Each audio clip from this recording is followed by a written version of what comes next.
پیارے بچوں، کیسے ہیں آپ؟ امید کرتی ہوں اچھے ہوں گے۔ بچوں، آج کے سبق کا آغاز ہم کہانی سے کریں گے۔ آپ کو کہانی سننا پسند ہے نا؟ تو چلیے شروع کرتے ہیں۔ جنگل میں تھی شیر کی شادی، سب تھے اس کے باراتی۔ طوطا بولا ٹیں ٹیں ٹیں ٹیں ٹیں ٹیں، مجھے چھوڑ کر کہاں چلے؟ بکری بولی میں میں کاجو لائی ہوں سوغات میں۔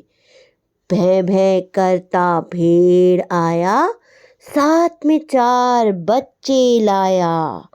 مرغا بولا ککڑوں کو، بارات میں کیوں نہ جاؤں؟ چڑیا بولی چوں چوں چوں چوں چوں چوں، سب سے پہلے میں ہی پہنچوں۔ کیسی لگی؟ اچھی نا؟ اب بچوں بتائیے کہ طوطا کیا کرتا ہے؟ بالکل صحیح، ٹیں ٹیں کرتا ہے۔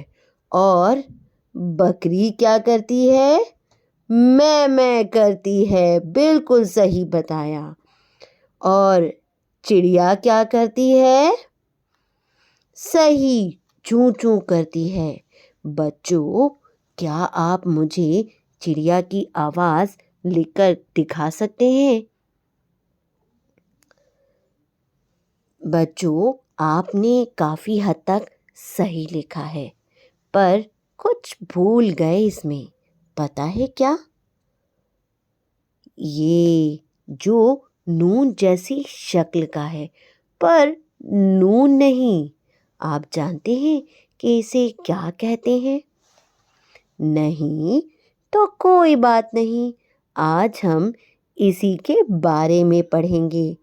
بچوں، اسے کہتے ہیں نون غنہ، جو نون جیسی شکل کا تو ہوتا ہے پر اس میں نقطہ نہیں ہوتا۔ نون غنہ الفاظ کے شروع میں نہیں آتے اور ان کی آواز ناک سے نکلتی ہے۔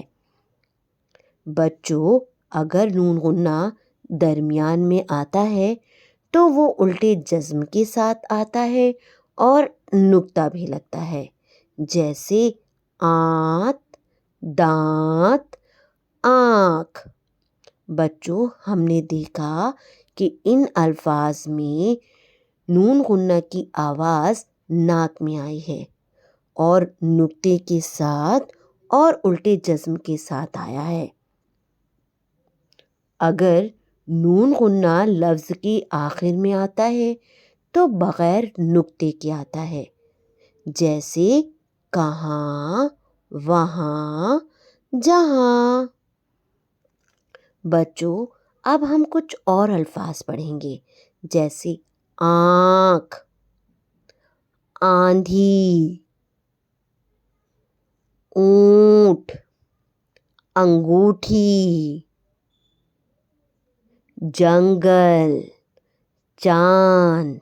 بچوں، ان سب الفاظ میں ہم نے دیکھا کہ نون غنہ کی آواز ناک میں ہے اور چونکہ درمیان میں ہے نون غنہ تو نقطے کے ساتھ اور الٹے جزم کے ساتھ آیا ہے۔ اب ان الفاظ کو پڑھیں۔ ہاں، وہاں، کہاں، یہاں، ہوں۔ بچوں، ہم نے یہاں دیکھا کہ نون غنہ لفظ کے آخر میں ہے، اس لیے نون غنہ بغیر نقطے اور بغیر الٹے جزم کے ہے۔ اب بچوں، ہمارا ہے مشق کا ٹائم۔ اب بچوں، یہاں پر آپ کو نون غنہ لگا کر لفظ پورا کرنا ہے اور حرف ملا کر لفظ بنانا ہے۔ دیکھیے، پہلے کالم میں ہے الف، یہ، اور پھر خالی جگہ ہے اور پھر ہے ٹے۔ تو خالی جگہ پر آپ کو کیا لگانا ہے؟ نون غنہ، اور پھر ان سب حروف کو ملا کر لفظ بنانا ہے۔ تو نون غنہ لگانے کے بعد بنے گا اینٹ۔ دوسرے کالم میں ہے جیم، پھر خالی جگہ کاف لام۔ خالی جگہ پر کیا لگانا ہے بچوں؟ جی نون غنہ۔ تو نون غنہ لگانے کے بعد بچوں کیا لفظ بنے گا؟ جنگل۔ تیسرے کالم میں ہے چے، الف، پھر خالی جگہ اور دال۔ تو خالی جگہ پر لگانا ہے نون غنہ۔ تو نون غنہ لگا کر کیا بنے گا؟ جی ہاں بنے گا چاند۔ پھر آخر میں ہے جیم، ہے، الف اور خالی جگہ۔ خالی جگہ پر لگانا ہے نون غنہ۔ نون غنہ لگا کر کیا لفظ بنے گا؟ جی بنے گا جہاں۔ بچوں اب ہے آپ کے لیے گھر کا کام۔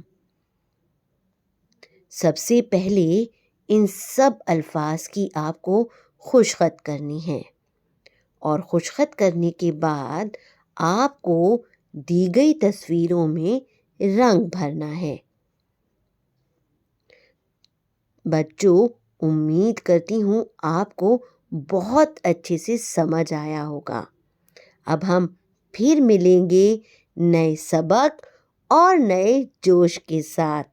Thank you.